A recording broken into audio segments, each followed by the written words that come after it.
প্রশংসা আল্লাহর জন্য। শান্তির ধারা দরুদ ও সালাম বর্ষিত হোক শেষ নবী প্রিয় নবী মুহাম্মদুর রাসূলুল্লাহ সাল্লাল্লাহু আলাইহি ওয়াসাল্লামের উপর।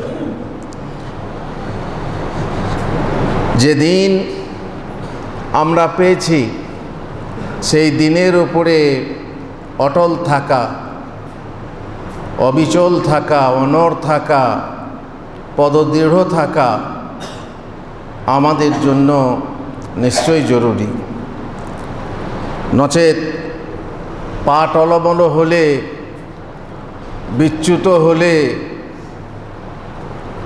দিন কখনো মানলাম কখনো ছাড়লাম, ইচ্ছা হলো মানলাম ইচ্ছা হলো ছাড়লাম, তাহলে সেই দিন কোনো কাজে দেবে না। আরবিতে একটা শব্দ আছে যাকে বলা হয় ইস্তেকামাহ, উর্দুতে বলা হয় ইস্তেকামাত, যার মানে হচ্ছে স্থিরতা, পদদৃঢ়তা। কোনো কর্ম নিরবচ্ছিন্নভাবে অবিরাম করতে থাকা, ভালো কাজ। নামাজ পড়া ধরেছি, নামাজ পড়তেই থাকলাম। রোজা রাখতে ধরেছি, রোজা রাখতেই থাকলাম। যে কাজ আমার জন্য ফরজ সে কাজ করতেই থাকলাম, যে কাজ আমার জন্য হারাম সে হারাম ত্যাগ করতেই থাকলাম। এমন নয় যে মাঝে ফাঁকে। অব্যাহতভাবে অটল ও অবিচল থাকা ইত্যাদি অর্থে ইস্তেকামাত ব্যবহার হয়। এই বিপরীত শব্দ হলো তালাউন। ইস্তেকামাতের বিপরীত হলো তালাউন। তালাউন আরবি শব্দ, তার মানে রংবাজ হওয়া, রং পরিবর্তন করা গিরগিটির মতো। যেখানে যেমন সেখানে তেমন রং, সেই সাইজের রং। যেখানে নীলে বসলাম নীল রং, লালে বসলাম লাল রং, হলুদে বসলাম হলুদ রং। এইরকম রং চেঞ্জ করে নেওয়ার মতো যে কাজ, সেটা হচ্ছে আর তালাউন। বহুরূপী হওয়া, অস্থিরমতি হওয়া, অথবা দ্বিচারণ বা দ্বিচারিতা করা। অন্য শব্দেও বলা যেতে পারে আকীদা ও আমলের ক্ষেত্রে ইসলামী শরীয়তের ছেদহীন অনুসরণ করা এবং তা হতে এক চুল পরিমাণ বিচ্যুত না হওয়া। ঠিক রেল লাইনের মতো। রেলের চাকা যদি লাইন থেকে বিচ্যুত হয় তাহলে কি হয় সেটা সবারই জানা আছে। এরই নাম হচ্ছে ইস্তেকামাত। ইস্তেকামাতের প্রকৃতত্ব হলো এই যে বান্দা প্রকাশ্যে ও গোপনে ইসলামের একনিষ্ঠ অনুসারী হবে। মুসলিম ছাড়া সে আর কিছু নয়। মুসলিম বিরোধী নয়, ইসলাম বিরোধী নয়। দ্বিতীয়ত, সে ব্যাপারে অতিরঞ্জন ও অবজ্ঞা থেকে দূরে থাকবে, বাড়াবাড়ি করবে না। মুসলমান হয়েছে তাতে বাড়াবাড়ি না, তাতে সন্ত্রাসী না, তাতে খুব বাড়াবাড়ি করে হঠকারিতা করা না, আর অবজ্ঞা করাও না, শৈথিল্য করাও না। এই মানছি মানলাম, এই নামাজ পড়লাম না, এই শ্রেণীর না। তৃতীয়ত, তার উপরে স্থায়িত্ব ও নিরবচ্ছিন্নতা পাওয়া যায়। মানে ওইখানে যেটা করছি মধ্যপন্থা হিসাবে সেইটা স্থিরভাবে, স্থির চিত্তে, স্থির পদে করে যাওয়া এবং সেখান থেকে চ্যুত না হওয়া। কোনো কাজ দুদিন করে ছেড়ে দেওয়া বা এক মাস করে ছেড়ে দেওয়া, যেমন রমজানে করা, অরমজানে না করা, রমজান এলে ধরা, আবার ঈদ হলে ছাড়া। এক জায়গায় করা, অন্য জায়গায় না করা। সৌদিয়াতে নামাজ পড়ছিল, ড্রাইভারি করছিল, নামাজ পড়ছিল, কারণ কাফিল মুশকিল আছে। আবার যখন বাড়ি এলো নামাজ তুলে দিল। দেশে এলো নামাজ নেই, সেখানে করলো এখানে নেই, সেখানে দাড়ি রাখলো আর এখানে এসে দাড়ি চেঁচে দিল। শ্বশুর বাড়িতে পর্দা করলো, মায়ের বাড়িতে হাল তুলে দিল, পর্দা তুলে দিল। যেখানে যেমন সেখানে তেমন করা, সুবিধাবাদ জিন্দাবাদ। সুবিধা মতো দল বদল করা, সুবিধা মতো অবস্থান পরিবর্তন করা, সুবিধা মতো মত পরিবর্তন করা, এ হচ্ছে সুবিধাবাদ জিন্দাবাদ। এর নাম হচ্ছে ইস্তেকামাতের বিরোধিতা যেটা বলা হয়েছে তালাউন, আরামের সময় করা, ব্যারামের সময় না করা। একটু আরাম হলে করবে, আর একটু ব্যারাম, একটু কষ্ট হলে বাবু কষ্ট লাগছে, খুব কষ্ট হলে সেটা আল্লাহও চাইবেন না। তোমার যদি খুব কষ্ট হয় আল্লাহও চাইবেন না। নামাজ পড়তে কি খুব কষ্ট হয়? আল্লাহ তো বলে দিয়েছেন তুমি পারলে দাঁড়িয়ে পড়ো, না পারলে বসে পড়ো, না পারলে শুয়ে পড়ো, না পারলে ইশারাতে পড়ো, না ইশারা করতে পারলেও মনে মনেও নামাজটা পড়ো, নামাজ মাপ নয়। এটা কি কষ্টের জিনিস হলো? হাসপাতালে আছি, নার্সিংহোমে আছি, ওখানে নাপাক টাপাক উজু টুজু হয় না, গোসল টোসল হয় না, তবুও তোমার নামাজ মাফ না। নামাজ পড়া খুব সহজ। সুতরাং আল্লাহ কষ্ট চান না, লা ইউকাল্লিফুল্লাহু নাফসান ইল্লা উসাহা। আল্লাহ তাআলা চান না যে কোনো আত্মাকে তার অধিক ভারার্পণ করবেন। সুতরাং তিনি এমন কোনো কাজ দেননি যেটা তার উপরে খুব ভারী। রোজা রাখতে পারো না, পেটে গ্যাস আছে, পেটে বাজে, ঠিক আছে, সত্য যদি হয় আল্লাহর কাছে, রোজা রেখো না, ফিদিয়া দাও। ফিদিয়া দিতেও পারবো না, আমি গরিব মানুষ, মাফ তোমার জন্য, কোনো সমস্যা নেই, খুব সহজ। কিন্তু নামরেই ভূত হলে আগে থেকেই পারবো না বলে ছেড়ে দিলে আর ফিদিয়াও দিলে না, সেটা আল্লাহ মানবেন না। এটা তুমি মানো চাই না মানো, আল্লাহ মানবেন না।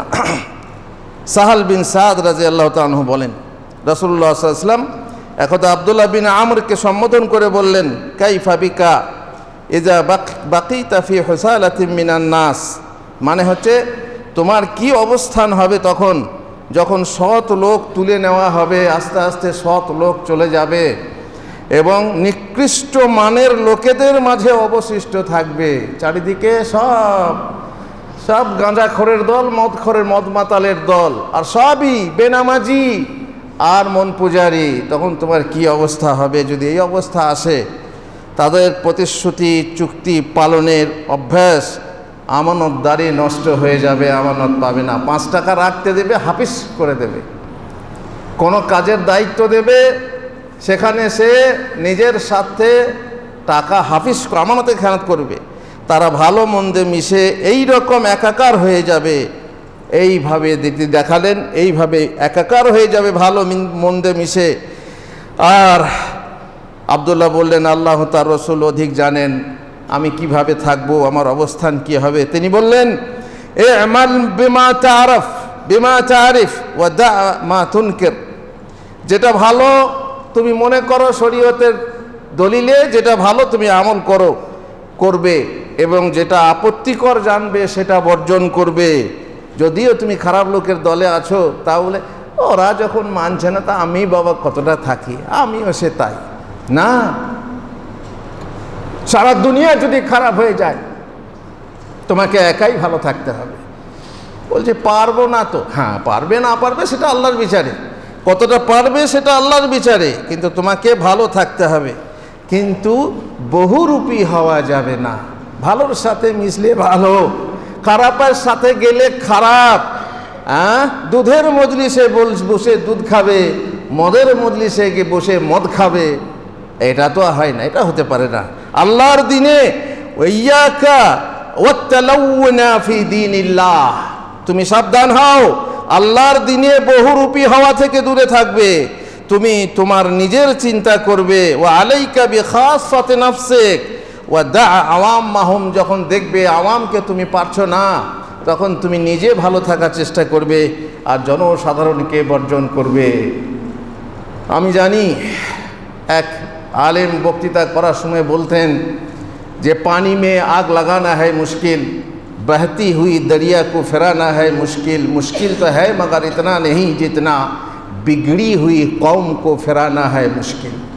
पानीते आगुन लागानो कठिन, पानीर उपरे आगुन लागानो जाए ना, और बहती हुई दरिया प्रबहमान स्रोतमान नदी के फिरिए देवा अत सहज नय। সেগুলো সহজ, সেগুলোও সহজ, কিন্তু বিগড়ে हुई কম, এক জাতি যখন বিগড়ে যায়, এক জাতি যখন ভ্রষ্ট হয়ে যায়, তাকে সৎ পথে ঠিক পথে ফিরিয়ে আনা ওর থেকেও কঠিন। নদীকে ফেরানো যাবে কিন্তু জাতিকে ফেরানো বিশাল কঠিন। তখন তুমি পারবে না, অতএব তুমি তখন সাবধান, নিজেকে নিয়ে ব্যস্ত থেকো। আর যেতে দাও ভেসে, যে ভাসছে ভাসতে দাও। তুমি পারবে না যখন, তোমার উচিত হচ্ছে সৎ কাজে আদেশ দেওয়া, মন্দ কাজে বাধা দেওয়া। কিন্তু তুমিও টলটলাইমান, তোমার পাও চলে যাবে, তুমিও তাদের সাথে ভেসে যাবে গড্ডলিকা প্রবাহের মতো। গড্ডলিকা প্রবাহ কাকে বলে জানেন? আপনারা অনেকে দেখে থাকবেন, রেল লাইনে রেল আসছে, এদিক থেকে ভেড়ার পাল, গড্ডল মানে হচ্ছে ভেড়া, ভেড়ার পাল আছে। তো সেই পাল যদি প্রথম একটা ভেড়া পার হয়ে যায়, ও রেল চলতে থাকবে, সব পার হতেই থাকবে, কারণ প্রথমটা পার হয়ে গেছে, আর কোনো মতেই মানবে না। একে বলে এমন অন্ধ অনুকরণ, যে নিজের জান যাবে তবু অনুকরণ ছাড়বে না, কোনো মতেই ফেরানো যাবে না। এ হচ্ছে গড্ডলিকা প্রবাহ। এ প্রবাহে নিজেকে ভাসিয়ে দিও না। যদি গড্ডলিকা প্রবাহে নিজেকে ভাসিয়ে দাও, তুমিও বাকির মতো রেলে জান দেবে বা বিপদে জান দেবে, প্রাণ দেবে। সাহাবী আবু মাসউদ আনসারী রাদিয়াল্লাহু আনহু ইরশাদ করেছেন, অবশ্য যারা সহি দলিল পেয়ে নিজেদের আকীদা আমল বিশুদ্ধ করে তাদের কথা আলাদা। আপনি হক দেখলেন, হক চিনে আপনি দল বদল করলেন, সেটা আলাদা জিনিস। কিন্তু নিজের স্বার্থে দলবদলু হলে, নিজের নীতি নৈতিকতা বিসর্জন দিয়ে দলবদল করলে, ছবিদাবাদ জিন্দাবাদ, সেটা তোমার জন্য বৈধ নয়। আর নবী সাল্লাল্লাহু আলাইহি ওয়াসাল্লামকে ইস্তেকামতের আদেশ দিয়ে আল্লাহ বলেছেন, ফাস্তাকিম কামা উমিরতা, তোমাকে যেভাবে আদেশ করা হয়েছে সেইভাবে সুদৃঢ় থাকো, অবিচল থাকো। এবং সেই লোকেরাও যারা কুফরি হতে তওবা করে তোমার সাথে রয়েছে, আর সীমা লঙ্ঘন করো না, নিশ্চয়ই তিনি তোমাদের কার্যকলাপ সম্যকভাবে প্রত্যক্ষ করেন। মুসলিমদেরকে ইস্তেকামাতের আদেশ দেওয়া হয়েছে, অবিচল থাকা, দিনের উপরে নেক আমলের উপরে অবিচল থাকতে আদেশ দেওয়া হয়েছে। আর বলা হয়েছে, কুল ইন্নামা আনা বাশারুম মিসলুকুম ইউহা ইলাইয়া আন্নামা ইলাহুকুম ইলাহু ওয়াহিদ ফাস্তাকিমু ইলাইহি। বলো, আমি তো কেবল তোমাদের মতো একজন মানুষ, আমার প্রতি ওহী করা হয় এই যে তোমাদের উপাস্য মাত্র একমাত্র উপাস্য, অতএব তাঁরই পথে অবিচল থাকো। হযরত সুফিয়ান বিন আব্দুল্লাহ সাকাফিয়া আবেদন করলেন, হে আল্লাহর রসুল, আপনি আমাকে ইসলামের এমন একটি কথা বলে দিন যে সম্পর্কে আপনাকে ছাড়া অন্য কাউকে জিজ্ঞাসা না করতে হয়। তিনি বললেন, কুল আমানতু বিল্লাহি ফাস্তাকিম, তুমি বলো আমি আল্লাহর প্রতি ঈমান আনলাম এবং তার উপর অনড় থাকো, একদম আল্লাহর ঈমানের উপরে অনড় থাকো। অনুরূপভাবে নবী সাল্লাল্লাহু আলাইহি ওয়াসাল্লামের প্রিয়জন একজন সাহাবী হযরত মুআজ বিন জাবাল একবার কোনো সফরে যাচ্ছিলেন। এমত অবস্থায় তিনি নবী সাল্লাল্লাহু আলাইহি ওয়াসাল্লামের নিকট উপস্থিত হয়ে বিশেষ কিছু উপদেশ প্রার্থনা করলেন। তিনি তাকে বললেন, উবুদিল্লাহ ওয়ালা তুশরিক বিহি শাইআ, একমাত্র আল্লাহর ইবাদত করো, তার কোনো শরীক করো না। হযরত মুআজ অতিরিক্ত উপদেশ চাইলে তিনি বললেন, ওয়াইদা আসাতা ফাহসিন, আরও কিছু উপদেশ দেন ইয়া রাসূলুল্লাহ। তিনি বললেন, তুমি যখন কোনো মন্দ কাজ করে ফেলবে, বাই চান্স তওবা করবে আল্লাহর কাছে, আর তার সাথে সাথে ভালো কাজ করবে। তিনি আরও বেশি উপদেশ চাইলে নবী সাল্লাল্লাহু আলাইহি ওয়াসাল্লাম বলেন, ইস্তাকিম, তুমি ইস্তেকামাত করো, তুমি যা কিছু বলা হলো তার উপর অবিচল থেকো এবং তোমার চরিত্রকে সুন্দর করো। আর ইস্তেকামাত হলো মুক্তির পথ। যদি মুক্তি পেতে চান তাহলে অবিচল থাকতে হবে দিনের উপরে, দিনের আহকামের উপরে, ভালো কাজের উপরে। আল্লাহ তাআলা বলছেন, ইয়া আইয়ুহাল্লাযীনা আমানুত্তাকুল্লাহ হাক্কা তুকাতিহি ওয়া লা তামুতুন্না ইল্লা ওয়া আনতুম মুসলিমুন, তোমরা মুসলমান না হওয়া পর্যন্ত মরো না, আল্লাহকে ভয় করো, আর মুসলমান মরলে মরণ পর্যন্ত তুমি মুসলমান থাকো। বোঝা গেল মুক্তি লাভের জন্য কেবল এতটুকু যথেষ্ট নয় যে বান্দা আল্লাহকে ভয় করবে, বরং তার জন্য আবশ্যক হলো সে ওই ভয় ভীতির সাথে আমরণ কায়েম থাকবে। আল্লাহ বলছেন, ইয়া আইয়ুহাল্লাযীনা আমানুসবিরু ওয়া সাবিরু ওয়া রাবিতু ওয়াত্তাকুল্লাহা লাআল্লাকুম তুফলিহুন, হে বিশ্বাসীগণ, তোমরা ধৈর্য ধারণ করো, ধৈর্য ধারণে প্রতিযোগিতা করো এবং শত্রুর বিপক্ষে সদা প্রস্তুত থাকো, আর আল্লাহকে ভয় করো যাতে তোমরা সফল কাম হতে পারো। আল্লাহ তাআলা আমাদেরকে তৌফিক দেন যেন আমরা আমাদের দিনে ইস্তেকামাত করতে পারি, তাতে অবিচল থাকতে পারি, তাতে যেন এমন না হয় যে কটু পাতার উপরে পানির মতো টলটলায় মন থাকি। এটা আমাদের কাছ থেকে নিশ্চয়ই বাঞ্ছনীয় নয়, সেটা আমরা বুঝতে পারলাম। বারাকাল্লাহু লি ওয়া লাকুম ফিল কোরআনিল আযীম ونفعنا وإياكم بالآيات والذكر الحكيم إنه تعالى جواد كريم ملك بر رؤوف رحيم. الحمد لله رب العالمين والصلاة والسلام على رسوله الكريم وعلى آله وصحبه أجمعين. ইস্তেকামত করলে, দিনে অবিচল থাকলে তার ফজিলত সম্পর্কে কোরআনের একটি আয়াত থেকে বিশেষ উপদেশ পাওয়া যায়। যে আয়াত আমরা প্রায় ইমাম সাহেবদের পেছনে নামাজে শুনে থাকি, প্রসিদ্ধ সূরা থেকে যে কয়েকটি আয়াত পড়া হয়, ইন্নাল্লাযীনা ক্বালু রাব্বুনাল্লাহু সুম্মা ইসতাকামু তাতানাজ্জালু আলাইহিমুল মালায়েকা আল্লা তাখাফু ওয়া লা তাহজানু ওয়া আবশিরু বিল জান্নাতিল্লাতী কুনতুম তুআদুন। নিশ্চয়ই যারা বলে আমাদের প্রতিপালক হচ্ছেন আল্লাহ, তারপর তাতে অবিচলিত থাকে, তাদের নিকট এই আল্লাহ তাদের রব, এর থেকে বিচলিত করতে পারে না। এখানে অনেক মানুষের প্রশ্ন হবে যে জোর করে যে ওরা কি বলা করাচ্ছে, তাহলে তখন কি হবে? সেটা আলাদা কথা। জোর করে যদি তোমাকে হত্যা করতে চায়, মারধর করতে চায়, তুমি যদি মৌখিকভাবে বলো কিন্তু ভেতরে তোমার আল্লাহ থাকে, কেউ তোমার পরিবর্তন ঘটাতে পারবে না, তোমার কোনো ক্ষতি হবে না। জোর করে কিছু হয় না, জোর করে বিয়ে হয় না, জোর করে তালাক হয় না, জোর করে মুসলমান বানানো যায় না, তেমনি জোর করে অমুসলমানও বানানো যায় না, জোর করে কিছু হয় না। বেশ আল্লাহ রব এ কথা বললে তারপর তুমি প্রতিষ্ঠিত, তাদের নিকট কি হয়? ফেরেশতা অবতীর্ণ হয় এবং বলে তোমরা ভয় পেও না, চিন্তিত হইও না, এবং তোমাদেরকে যে জান্নাতের প্রতিশ্রুতি দেওয়া হয়েছে তার সুসংবাদ নাও। ইহকালে আমরা তোমাদের বন্ধু, ইহকালে দুনিয়াতে তোমাদের বন্ধু এবং পরকালেও আমরা তোমাদের বন্ধু। সেখানে তোমাদের জন্য সমস্ত কিছু রয়েছে যা তোমাদের মন চায়, যা তোমরা আকাঙ্ক্ষা করো। চরম ক্ষমাশীল পরম দয়ালু আল্লাহর পক্ষ হতে এ হবে অপ্যায়ন, নজুলাম মিন গাফুরির রাহিম।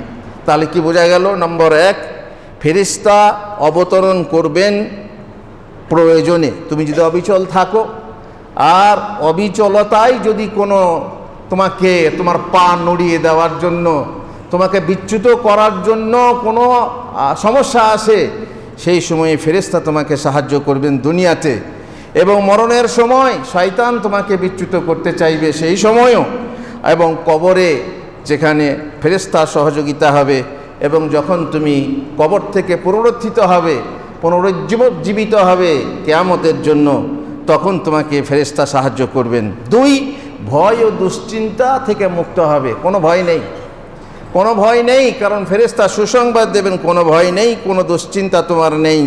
আও আবশিরু বিল জান্নাতিল্লাতী কুনতুম তুআদুন। তিন হচ্ছে জান্নাতের সুসংবাদ দেবে। তুমি যে অবিচল থাকলে, তোমার যৌবনকাল থেকে নিয়ে সাবালক হওয়ার পর থেকে নিয়ে তুমি দিনের উপরে প্রতিষ্ঠিত থাকলে, তার জন্যে তোমাকে সুসংবাদ দেওয়া হচ্ছে জান্নাতের। চার, ইহ পরকালে ফেরেশতার সঙ্গ বন্ধুত্ব লাভ হবে। নাহনু আউলিয়াউকুম ফিল হায়াতিদ দুনিয়া ওয়া ফিল আখিরাহ। ফেরেশতারা বলবেন দুনিয়াতে এবং আখিরাতে আমরা তোমাদের সাথী, তোমাদের বন্ধু। আর তারপরে মহানবী সাল্লাল্লাহু আলাইহি সাল্লাম বললেন, আশ-শাইতানু ইয়াইদুকুমুল ফাকরা ওয়া ইয়ামুরুকুম বিল ফাহশা। শয়তান তোমাদেরকে দারিদ্র্যের ভয় দেখায়। আরে দান করবি, গরিব হয়ে যাবি রে। আরে হজ করবি, তো তোর ছেলেরা কি খাবে? ফকির হয়ে যাবে। আরে এই করবি, তাহলে তোর তো গরিব হয়ে যাবি। শয়তান দারিদ্র্যের ভয় দেখায় আর জঘন্য কাজে উৎসাহ দেয়। পক্ষান্তরে আল্লাহ তোমাদেরকে তার ক্ষমা ও অনুগ্রহের প্রতিশ্রুতি প্রদান করেন। আল্লাহ বিপুল দাতা, সর্বজ্ঞ। আর মানুষ যখন বিছানায় আশ্রয় নেয়, তখন প্রতিযোগিতার সাথে ফেরেশতা ও শয়তান তার নিকট পৌঁছে যায়। অতঃপর ফেরেশতা বলে শুভ সমাপ্তি করো, অর্থাৎ আল্লাহর জিকির করে ঘুমাও। আর শয়তান বলে অশুভ সমাপ্তি করো। ফেরেশতা বলে দোয়া দরুদ পড়ো, ঘুমাও। আর শয়তান বলে না না, নেটে দেখে নে এই সময়ে কি কি সিন আছে, কি কি পিকচার আসছে দেখে নে। নোংরা নোংরা যত পিকচার দেখতে দেখতে ঘুমিয়ে গেল। কি স্বপ্ন দেখবে? যেমন বীজ বুনেছ তেমনি ফসল দেখবে। ফেরেশতা বলে শুভ সমাপ্তি ঘটাও, আল্লাহর জিকির আজকার করে ঘুমাও। আর এ বলেন, শয়তান বলে না না না না, এটা দেখ, সেটা দেখ, ওই চ্যানেলটা দেখ, তারপরে এই ছবিটা দেখ, এতে কি এলো দেখ, ওতে কি এলো দেখ। সুতরাং সে যদি আল্লাহর জিকির করে ঘুমায়, তাহলে ফেরেশতা তার হেফাজত করতে থাকেন। অতঃপর যখন সে ঘুম থেকে ওঠে তখন ফেরেশতা বলেন শুভ সূচনা করো। আবার সকালবেলায় বলে শুভ সূচনা করো, অর্থাৎ আল্লাহ জিকির করে দিন শুরু করো। আল্লাহুম্মা বিকা আসবাহনা ওয়া বিকা আমসাইনা, এইভাবে জিকির করতে থাকো। আর ফজরের নামাজ তো ফজরের সময় আছে। আর শয়তান বলে অশুভ সূচনা করো, শয়তানের বিপরীত বলে অশুভ সূচনা করো। আর এই মর্মে নববী যুগের একটা ঘটনা, শিক্ষণীয় ঘটনা আছে। একবার রাসূলুল্লাহ সাল্লাল্লাহু আলাইহি ওয়াসাল্লাম মজলিসে বসেছিলেন, তার সাথে সাহাবায়ে কেরামের একটি জামাত ছিল। এক সময় এক ব্যক্তি কুকথা বলে হযরত আবু বকর সিদ্দিককে কষ্ট দিল। আবু বকর সিদ্দিককে এমন একটা কথা বলল যেটা অশোভনীয় কথা, তার জন্যে কষ্টকর কথা, মনোকষ্টদায়ক কথা, কোনো রকমের গালি, কোনো রকমের তার প্রতি তার সম্ভ্রম নষ্টকারী কথা একটা লোক বলল। তিনি আবু বকর চুপ থাকলেন, তিনি ধৈর্যশীল ছিলেন, তিনি চুপ থাকলেন। তারপর দ্বিতীয়বারেও অনুরূপ কুকথা সেই লোকটা বলল, যাতে তিনি আবারও কষ্ট পেলেন, কিন্তু এবারেও তিনি নীরব থাকলেন। অতঃপর তৃতীয়বারেও যখন লোকটি একইভাবে কুকথা বলল তাকে বলে কষ্ট দিল, তখন তিনি তার প্রতিশোধ নিতে এবারে একটা কিছু কথা বলে দিলেন। কোনো একটা খারাপ কথা, মানে ওই ধরনের অশ্লীল গালাগালি না, মানে অশ্লীল যারা চোয়ার তারা যখন রেগে যায় তাদের তখন খেয়াল থাকে না, মুনাফিকের লক্ষণ। যখন সে রেগে যায় তখন সে যখনই কারোর সঙ্গে তর্ক করবে অশ্লীলভাবে গালাগালি করবে না, এরকম না। সাহাবাদের মজলিসে এরকম গালাগালি হবে না, মানে এমন এক কথা বলা যে কথাতে আবু বকরকে খোঁচা দেওয়া হচ্ছিল। আবু বকর জবাব দিয়ে ফেললেন, তৃতীয়বারে জবাব দিয়ে ফেললেন। রাসূলুল্লাহ সাল্লাল্লাহু আলাইহি ওয়াসাল্লাম আবু বকরের প্রতিশোধ নেওয়া দেখে উঠে চলে যেতে লাগলেন। এতক্ষণ চুপ ছিলেন, যখনই দেখলেন যে মুখ খুললেন জবাব দিয়ে ফেললেন, বদলা নিয়ে নিলেন, তখনই তিনি উঠে চলে যেতে লাগলেন। আবু বকর সিদ্দিক রাদিয়াল্লাহু তাআলা নবী সাল্লাল্লাহু আলাইহি ওয়াসাল্লামের উদ্দেশ্যে বললেন, ইয়া রাসূলুল্লাহ, আপনি কি আমার প্রতি অসন্তুষ্ট হয়ে গেলেন হে আল্লাহর রাসূল? রাসূলুল্লাহ সাল্লাল্লাহু আলাইহি ওয়াসাল্লাম বললেন, নাযালা মালাকুম মিনাস সামা ইউকাযযিবুহু বিমা ক্বালা লাকা কাল্লামান তাসারতা ওয়া লাকা কাল্লামান তাসারতা ওয়া ফালাম্মান তাসারতা ওয়াকা আশ-শাইতান ফালাম আকুন লিআজলিসা ইযা ওয়াকা আশ-শাইতান। শুনুন কথাটা ভালো করে খেয়াল করে। আবু বকরকে বললেন, যখন ওই ব্যক্তি তোমাকে কুকথা বলছিল তখন আসমান থেকে এক ফেরেশতা অবতরণ করে তার মিথ্যায়ন করছিল। তুই মিথ্যা বলছিস, আবু বকরের ব্যাপারে তুই মিথ্যা বলছিস। তার মানে জবাবটা কে দিচ্ছিল? আবু বকরের হয়ে ফেরেশতা দিচ্ছিলেন। তারপর যখন শয়তান এসে পড়ল, তারপর মিথ্যায়ন করছিল ফেরেশতা। অতঃপর যখন তুমি তার কথার প্রতিশোধ নিয়ে ফেললে, কথার বদলে কথা, গালির বদলে গালি ছিল না সেটা, এমন কথা, খোটা মাটকা কথা, তুমি যখন প্রতিশোধ নিয়ে ফেললে তখন শয়তান এসে উপস্থিত হয়ে গেল। ফেরেশতার জায়গায় শয়তান এসে উপস্থিত হয়ে গেল। আর শয়তান ইয়ানজিগু বাইনাহুম, তোমাদের মাঝে শয়তান লাগিয়ে দেওয়ার চেষ্টা করে। আর যখন শয়তান এসে পড়লো তখন আমি আর বসে থাকতে পারি না, শয়তানের মজলিসে আমি বুঝতে পারি না। কথা হচ্ছে, মোমেনকে যখন কেউ খোঁটা দেয়, কেউ কষ্ট দেয়, কষ্ট পাওয়ার কিছু নেই, সব কিছুর হিসাব আছে। কেউ যদি মেরে খায়, কেউ যদি গালি দিয়ে যায়, সমস্যা নেই, বলো আমি তোমার গালি তোমাকে ফিরিয়ে দিলাম, বলো যে এটা আমি কিয়ামতে নেব, আলহামদুলিল্লাহ, সেখানে কি সুদে আসলে সব পেয়ে যাবে, সুন্দরভাবে আল্লাহ হিসাব বুঝিয়ে দেবেন। তবে এখানে গালি দিয়ে শোধ করলে পাবে না।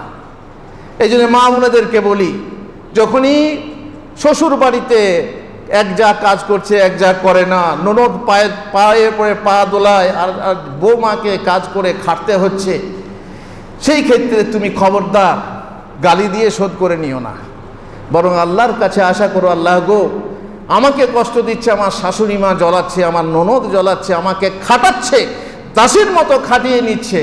তুমি নিয়ত করো যে আমি ঘরের লোকেদের খাওয়ার ব্যবস্থা করছি, ধোয়ার ব্যবস্থা করছি, শোয়ার ব্যবস্থা করছি, আমি এর সব আমি তোমার কাছে নিতে চাই। আর বদলা নেবে না, কাউকে খোঁটা দেবে না, কথা বলবে না, কেমন দেখো নিজে বসে আছেন, আমাকে উঠবি তো কাট আর বসবি তো ছেলে ধর, মানে কোনো সময় কাজে ফাঁকি দেবে না।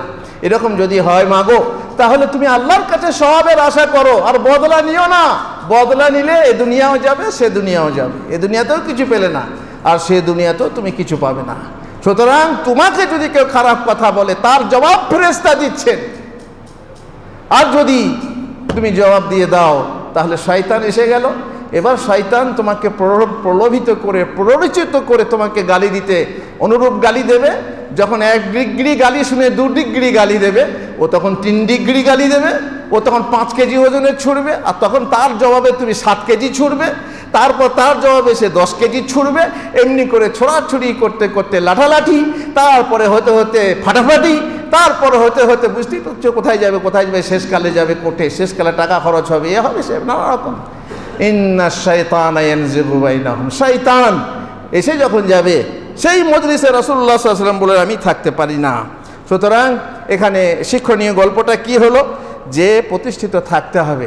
ধৈর্য যখন ধরলে, 3 বার ধৈর্য ধরলে, 4র্থবারও ধৈর্য ধরো, সব সময় ধৈর্য ধারণ করো। 5 নম্বর হচ্ছে ইচ্ছা সুখের রাজত্ব লাভ হবে। যদি তুমি অচল থাকো, কি বলে অবিচল থাকো, অচল না অবিচল থাকো, তাহলে তুমি ইচ্ছা সুখের রাজত্ব পাবে। সে জান্নাতে গিয়ে তুমি যা খুশি তাই পাবে। তুমি যা কিছু সুখের জিনিস চাইবে আল্লাহ তাআলা তোমাকে তাই দান করবেন। 6 নম্বর হচ্ছে পাপ মুক্তি হবে এবং করুণা প্রাপ্তি হবে। যেহেতু কোরআনে শেষকালে আল্লাহ বলছেন নুজুলাম মিন গাফুরির রাহিম, আল্লাহ তাআলা গফুরুর রহমান, আর তিনি হচ্ছেন রহিম। তিনি তার তরফ থেকে চরম ক্ষমাশীল, পরম দয়ালু, আল্লাহর পক্ষ থেকে হবে আপ্যায়ন। তাদের নেক আমল করতে থাকা, দিনের উপর অটল থাকার বিনিময়ে মহান আল্লাহ তাদের পাপ রাশিকে মাফ করে দেবেন। শুধু তাই নয়, বরং তিনি তাদের প্রতি করুণা প্রদান করবেন এবং রহমানুর রাহিম। আর শেষকালে একটি হাদিস বলে আমি শেষ করছি। রাসূলুল্লাহ সাল্লাল্লাহু আলাইহি ওয়াসাল্লাম বলেছেন, আহাব্বুল আমালি ইলাল্লাহি তাআলা আদওয়ামুহা ওয়া ইন কাল্লা, কাজ যতটাই কম হোক না কেন, ভালো কাজ তুমি কম করে করো, সমস্যা নেই। যেমন তাহাজ্জুদের উদাহরণ দিয়ে বলেছিলাম, তাহাজ্জুদ শেষ হয়ে যায়নি, রাতের নামাজ শেষ হয়নি, কম যদিও হয় কমসে কম 2 রাকাত পড়ো, 2 রাকাত পড়ে বেদের পড়ে নাও, তবুও কন্টিনিউ করো, এটাকে কন্টিনিউ করো, ছেড়ো না। এখন তাকে তুলে দিয়ে আবার রমজান আসুক, তখন কিয়ামে রমজান করব, কিয়ামে লাইলাতুল কদর করব, বা কিয়ামে লাইল করব, এটা ভেবো না। বরং এতটুকু হলেও তুমি করে যাও, কন্টিনিউ করো। এবং সবিয়া যেটা ফরজ সেটা তো বলার কিছুই নেই, নামাজ তো পড়তেই হবে, সে কথা বারবার বলেছি। হারাম ত্যাগ করতে হবে, সে কথাও বারবার বলেছি। কিন্তু বলেছিলাম আগুনের উপরে, পানির উপরে আগুন লাগানো মুশকিল, দরিয়াকে ফিরিয়ে দেওয়া মুশকিল, মুশকিল হলো মানুষের মনকে ফিরিয়ে দেওয়া। আল্লাহ আমাদেরকে হেদায়েত না করলে আমরা হেদায়েত পাবো না। আল্লাহ আমাদেরকে হেদায়েত করুন। রব্বানা আতিনা ফিদ দুনিয়া হাসানা ওয়া ফিল আখিরাতি হাসানা ওয়া কিনা আযাবান নার। আল্লাহুম্মা সাল্লি আলা মুহাম্মদ ওয়া আলা আলি মুহাম্মদ কামা সাল্লাইতা আলা ইব্রাহিম ওয়া আলা আলি ইব্রাহিম ইন্নাকা হামিদুম মাজিদ। আল্লাহুম্মা বারিক আলা মুহাম্মদ ওয়া আলা আলি মুহাম্মদ কামা বারাকতা আলা ইব্রাহিম ওয়া আলা আলি ইব্রাহিম ইন্নাকা হামিদুম মাজিদ। হে আল্লাহ, তুমি আমাদেরকে ক্ষমা করো, আমাদেরকে হেদায়েত